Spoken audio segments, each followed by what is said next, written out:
Greetings, my fellow hiker. Today I'm going to be sharing with you a fantastic hike here in Sedona where you're going to get some fantastic views of the red rocks. And if you want some adventure, you got adventure. If you want some easy trails, you've also got that too. Hi, I'm Brice, the president of Vaucluse, where we love to sweat less and explore more. And today I'm going to be sharing with you what I call the hiking diving board trail. Follow along and you're going to learn where this trail is, how to find it, and some of the equipment that I used as well to stay safe, but also to sweat less. Let's dive in. So first and foremost, the trail is south of Sedona. So you drive, if you're familiar, you drive the 179 and you actually enter Oak Creek Village, and then you take a west turn, left or right, depending on which direction you're coming from, left turn on the Verde Valley School Road. And if you drive there, after just a few minutes, you're going to find a parking lot where, surprisingly, there aren't a lot of cars parked there. So if you're looking for a place in Sedona where there's not a lot of people and you want to avoid those rushing, the tourists and just the loads of people, if you've ever been to Sedona, there can be a lot of people. This is the place to go. The closest trail name that I found was called Made in the Shade. I did not take that, but in case if you're looking for referencing where to find this trail and you're trying to find something, Made in the Shade might help you. I did not find names to these trails. If you do find them, please let me know. So we took a trail right off of the parking space, and we just went forward. It's a great easy trail, the first part. And I'm going to break this down into part 1, 2, 3, and 4. Part 1 is the first part. It's really, really easy. So if you just want to just hike and enjoy the views, take this. The elevation at the beginning is probably only 500 feet. So not a whole lot, and you get some great views instantly. We were hiking probably within 15, 20 minutes, and you get some great views. So that's part 1, very simple, hike east, and you start climbing up the rock formation.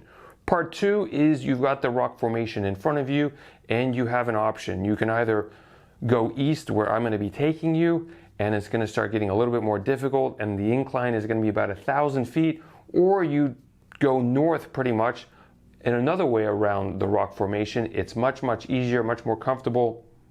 My wife actually, we paused here, and her shoes weren't the best, so she took the easy route.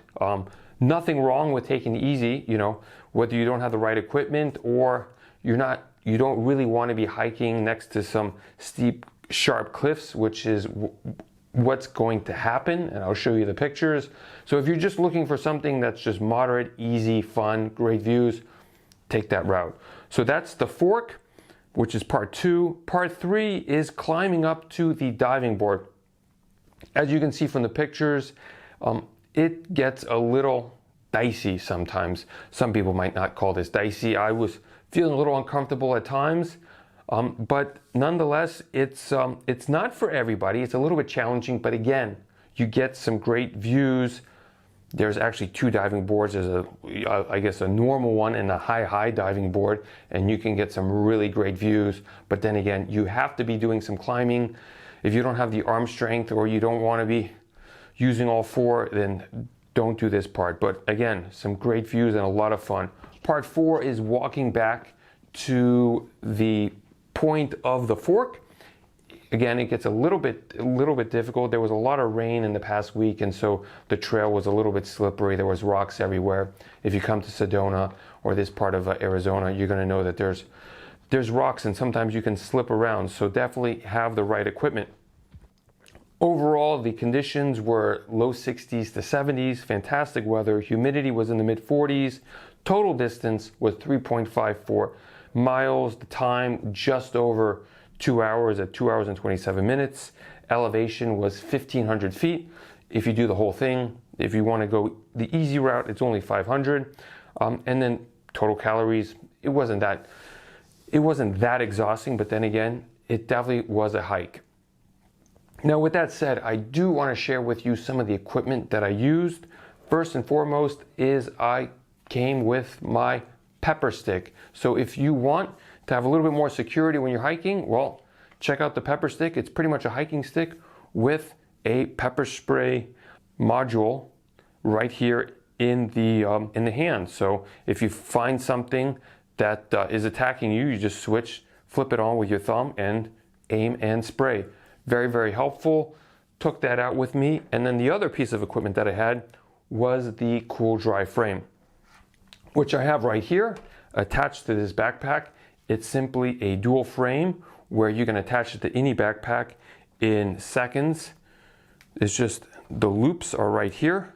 And what happens, and you'll see in the pictures, is that allows the backpack to be a little bit off your back. Some people say, well, the backpack should be on you. I say, absolutely, the backpack should be on you as best as possible. But when the backpack is on you completely, your back is completely covered with your backpack. And when your body temperature is going up and your body's trying to sweat and evaporate and dissipate the heat, well, it can't because you've got something on your back. And so the question is, what the heck do you do?